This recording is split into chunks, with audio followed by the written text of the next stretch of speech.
going on, Jerome? So your Minnesota Vikings are searching for the future franchise quarterback, and one of the guys that could be in the mix if the Vikings do indeed trade up is LSU's Heisman Trophy winning dual threat quarterback Jayden Daniels. And yes, the elbow.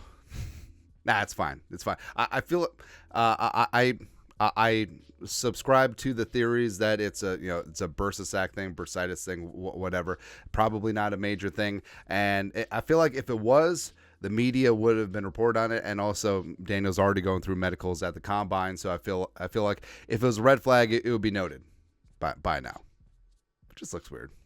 Anyways, but Jayden Daniels had his pro day yesterday, and we have some thoughts. So we talked about this a little bit in the dump this morning, but had watched it a couple times, and I really like Jayden Daniels, man. And that's the thing that Kevin O'Connell said too, is like, it's a good thing to fall in love with multiple quarterbacks, because if you get target fixated on one, you put the blinders on, maybe you miss out on some positives from some of the other guys, and maybe you end up overpaying, and maybe you do this, that, and the other thing. But the board will be what it'll be, and the trade-up will be what it will be, if applicable. And Jayden Daniels, I like.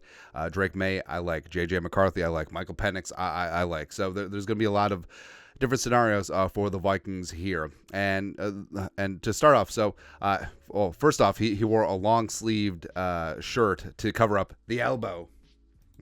But the shirt is great. So Cat Terrell put this together. Jayden Daniels wore his teammate Greg Brooks' number today when throwing. Brooks was diagnosed with brain cancer in the fall. Brian Kelly said that's an example of who Daniels is, because he's always thinking of his teammates. And also it goes into, so yeah, I mean, at pro days we know that the cameras are on and all the scouts are watching, so some people could put on a show too. But I feel like the just natural interaction and the natural love that Daniels has for his receivers, who definitely put on a show. But, Brian Thomas Jr., Malik Neighbors, after Malik ran a 4.340, no one was more hyped in that building, probably including Malik Neighbors, than Jayden Daniels. Now, it would have been, so Jayden Daniels obviously didn't run, which we'll get into, but I wonder who would have won.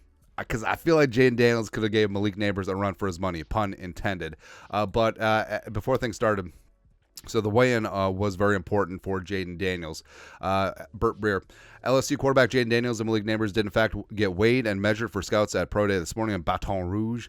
Daniels came in at 6'3" and change and 210 pounds. Now, the 210 pounds is really important because Daniels, I mean, look at him during the season, probably walked around at $190, maybe 195, and his frame is a major question for him translating into the NFL, as well as, given his running style and the fact that he just does not freaking slide. Something that's going to have to be worked on. But so there's a couple things here. So when Bryce Young was at the combine last year, he didn't throw, but he weighed in at a suspiciously heavy weight. So a lot of people were like, hey, just fluid retention, is that why you're not throwing? So the fact that Daniels weighed in and threw on the same day, that tells you that's probably more of his natural walking around weight right now. Didn't weigh him down. He looked good. So it is a good sign. And, questions with Daniels coming into his pro day, which, obviously you can't answer all of them, and there are going to be some up in the air, but enough velocity to fill the corners. Now, he does have some decent arm talent, but is it going to be enough to hold up on Sunday, especially outdoors, especially cold weather? Oh, also hand measurement 9 3/8, which certainly checks that box. Also, does he take off at the first sign of pressures, which doesn't really hold up with the tape. Like, Daniels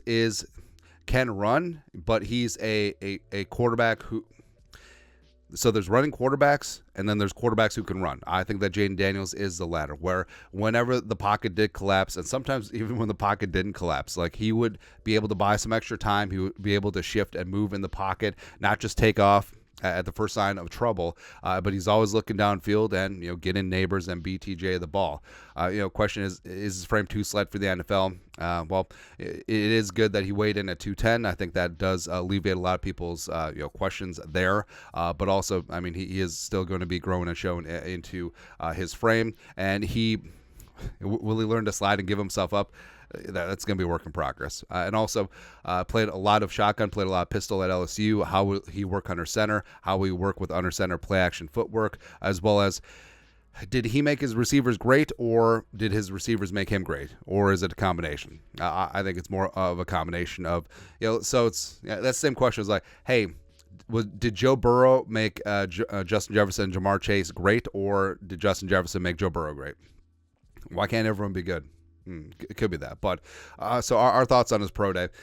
Good weigh-in, good hand size, so check those boxes. Frame will support more muscle. He looks pretty lean still, even weighing in at 210.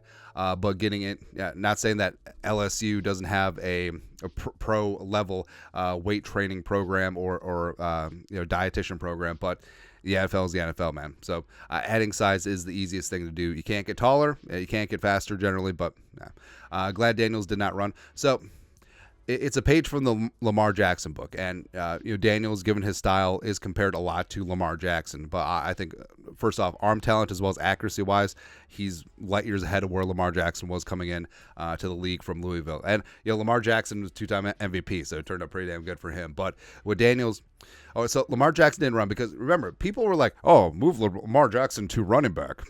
No, but I'm glad that he didn't run because I feel like if and when Jayden Daniels put up like a 4.39, that's all that anyone would talk about. They wouldn't talk about him showcasing his arm, which he certainly did on Wednesday. Velocity was there. The ball popped out of his hand, but I felt like on some of the throws that probably need a little bit more touch, he was still rocketing some of them. Now, he did show really good touch later on in the session, but maybe he came in a little bit hyped up. Maybe he heard what the naysayers were saying and just like, hey, we wonder if he's got enough zip like Miracle Whip, and maybe he's out there just trying to just like throw that ball through a wall. Missed on 2 left deep shots early, so now it goes into like the JJ McCarthy. Oh, he can't throw left. He's fine. But as the session went along, you could tell that he was starting to feel it. He was starting to heat up and really did get after things. And he was, by the end of it, he was just completely locked in and just completely dropping bombs out there. Can make outside the number throws, so that deep 15-yard out, as well as he can make the tight intermediate window throws, as well as his placement is really good. Good footwork from under center. He made real emphasis on 3-5-7 step drops, as well as some boot action both to the right and left.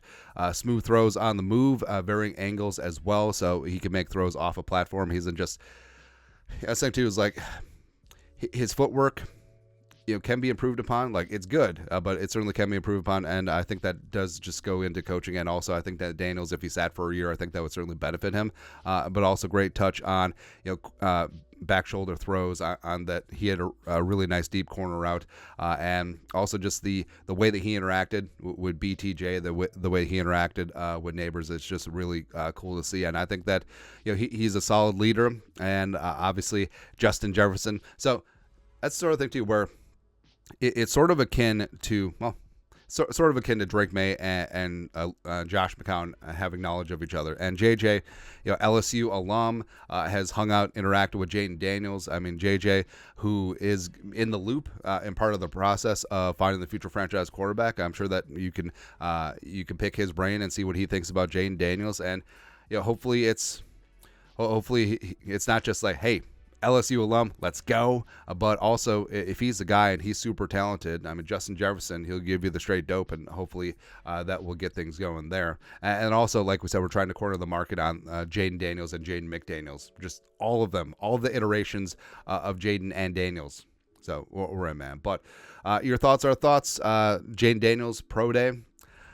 I'm kind of in, man. And that's the thing. Fall in love with like 17 different quarterbacks when we get one, and as soon as we get one, that's the guy that we want all along, and then we'll win a dozen Drumbardies in the next 10 years. It'll be good times. But that's it. You guys know what to do. Skull production value.